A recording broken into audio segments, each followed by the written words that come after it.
welcome back to my channel. আজি মই বনাম চিকেন মটৰ পোলাও। তো কেনেকৈ বনাও এটো কিন্তু একদম ইজি আৰু সিম্পল হয়। তো লেটস গো। আমাক লাগিব চিকেন, মটৰ, নহৰু, আদা আৰু 3টা পিয়াজ লগতে কেটামান তেজপাত।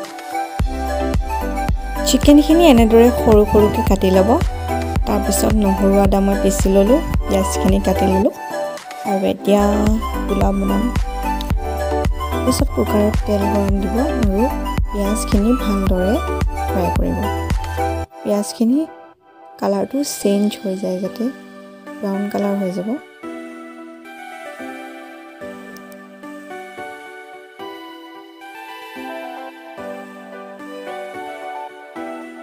তাৰপিছত আদা আৰু নহৰুখিনি দি দিব আৰু ভালদৰে ফ্ৰাই কৰিব।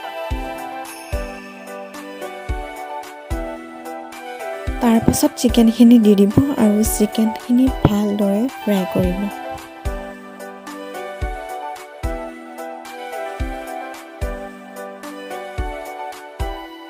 চিকেনখিনি ফ্ৰাই হৈ দিব যাতে চিকেনখিনি অলপ কালাৰটো চেঞ্জ হয়।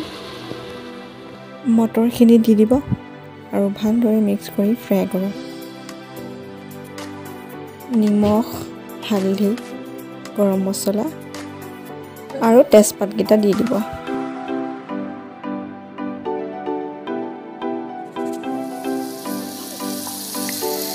আৰু ভালদৰে লৰাই ল'ব।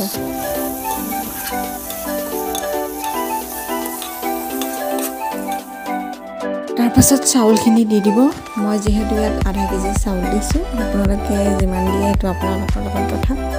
আৰু ভালদৰে লৰাব অলপ টাইম। ইয়াৰ পাছত মই ডাঙৰ কাপ দি 3 কাপ পানী দিম আৰু ভালদৰে লৰাই ঢাকনখন মাৰি দিম। মাত্ৰ 2টা চিটিত মোৰ পোলাও ৰেডি হৈ যাব।